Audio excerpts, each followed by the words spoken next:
윤석열 대통령은 방송통신위원장에 특수통 검사 출신인 김홍일 국민권익위원장을 지명했습니다. 김홍일 위원장은 윤 대통령 검사 재직 시절 직속 상관입니다. 또 잘하는 사람, 또 특수부 검사이네요. 방송, 통신 등 관련 분야의 경력이라고는 전무한 특수부 검사 출신의 이동관 체제로 망가진 방통위의 위상과 미디어 산업의 미래를 위해 무엇을 할 수 있는지 국민은 납득할 수 없습니다.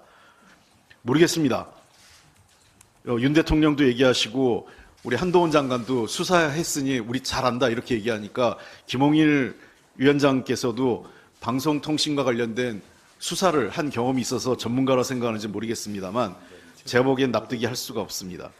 김홍일 후보자는 정권의 방송장을 위한 수족이었습니다. 권익위원장 임기 5개월 동안 김홍일 위원장은 정부가 고른 방문진 인사들을 문제가 있는 것처럼 포장해 수사기관에 넘기는 역할만 했을 뿐입니다.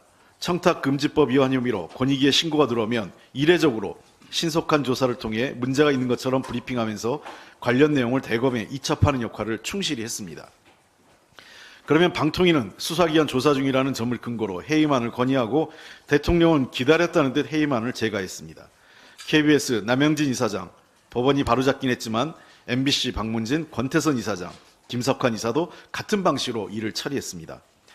그런 인물을 방송통신위원장으로 지명한 것은 검찰 수사하듯 방통위를 좌지우지하며 방송 장악하겠다는 대통령의 선전포고일 뿐입니다. 방송의 자유와 독립은 민주주의 국가의 기본입니다. 방송통신위원회의 수장으로 김홍일 후보자는 부적격 인사입니다. 특히 MB 관련 수사에 면죄부를 준 책임도 있는 자이기 때문에 더 부적절합니다. 대통령은 더 늦기 전에 김홍일 후보자 지명 처리하고 국민의 눈높이에 맞고 방송통신의 미래를 설계할 수 있는 새로운 인사를 지명해 줄 것을 강력하게 촉구합니다. 한국은 세계 6위의 통상국가입니다. 균형 외교가 무너질 경우 우리 무역은 당장 직접적인 영향을 받습니다. 정부 출범 후 계속된 외교 무능 청구서가 이제는 우리의 경제와 안보를 위협하는 청구서로 날아오고 있습니다. 한국의 최대 무역 흑자국이었던 중국은 최대 무역 적자국으로 바뀌었습니다. 중국 수출이 18개월째 감소세입니다. 올해 연간 대중무역 수지는 200억 달러에 육박하는 역대급 적자 전망입니다. 우리가 중국을 상대로 한 무역에서 적자를 기록한 것은 1992년 이후 31년 만입니다. 지난 1일 미국 정부는 인플레이션 감축법, IRA 전기차 보조금 세부 규정을 발표했습니다. 중국 기업 지분율이 25%를 넘는 합작회사를 해외 우려 기업으로 정해 해당 기업에서 만든 배터리를 쓰는 전기차는 보조금 지급 대상에서 제외하는 내용입니다. 배터리 업계의 불확실성이 해소된 측면이 있다고는 하지만 중국산 소재 의존도가 높은 우리 기업의 부담이 더 늘어날 것으로 전망되고 있습니다. 당장 2025년부터 적용되는 핵심 강물 중 중국 의존도가 큰 천연 흑연이 규제 강물에 포함될 경우 우리 기업은 미국 정부로부터 보조금을 받을 수 없기 때문입니다. 그럼에도 정부는 뾰족한 대책을 내놓지 못하고 있습니다. 한미동맹 최고조로 좋고 바이든 대통령의 절친이라고 자랑하는 우리 대통령 맞습니까?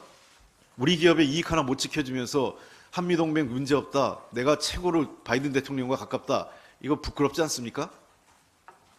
정부는 지난 10월 3분기 해외 직접 투자가 전년 동기 대비 11.3% 증가한 239.5억 달러로 3분기 기준 역대 최대 실적을 기록했다며 대통령 순방 세일즈 성과라고 발표한 바 있습니다.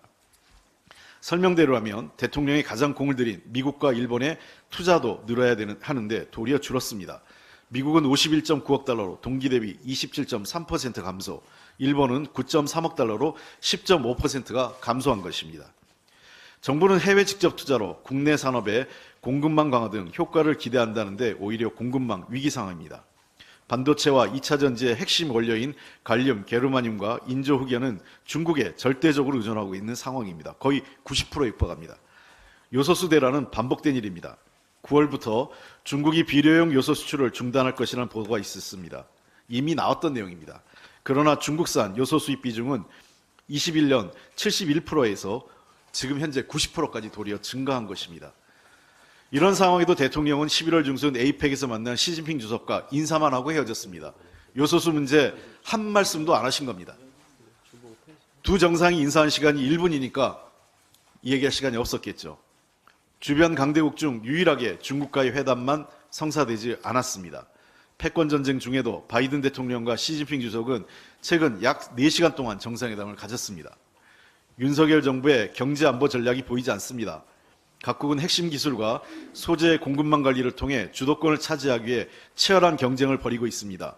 경제가 안 보이고 안보가 경제인 상황에서 무역구조 다변화는 생존의 문제입니다. 그러나 경제 엉터를 확장해 나가야 하는 절박한 상황에서 정부는 편향된 이념 외교로 대한민국 경제 엉터를 더 좁은 울타리에 가두고 있습니다. 경제가 비상 상황입니다. 특히 수출은 매우 심각합니다. 대통령의 선택 기준은 언제나 국익이어야 합니다. 대통령께 다시 한번 촉구합니다. 대한민국 경제 안보를 위한 외교 복원에 과감하게 나서기 바랍니다. 곧 네덜란드 순방이 있습니다. 이번에는 정말 제대로 된 순방 성과를 기대하겠습니다. 또 한 번, 지난번 엑스포의 29표 같은 처참한 외교 성적 저도 원치 않습니다. 대통령도 원치 않으신다면 바꾸십시오. 본인이 바뀌어야 됩니다. 이상입니다.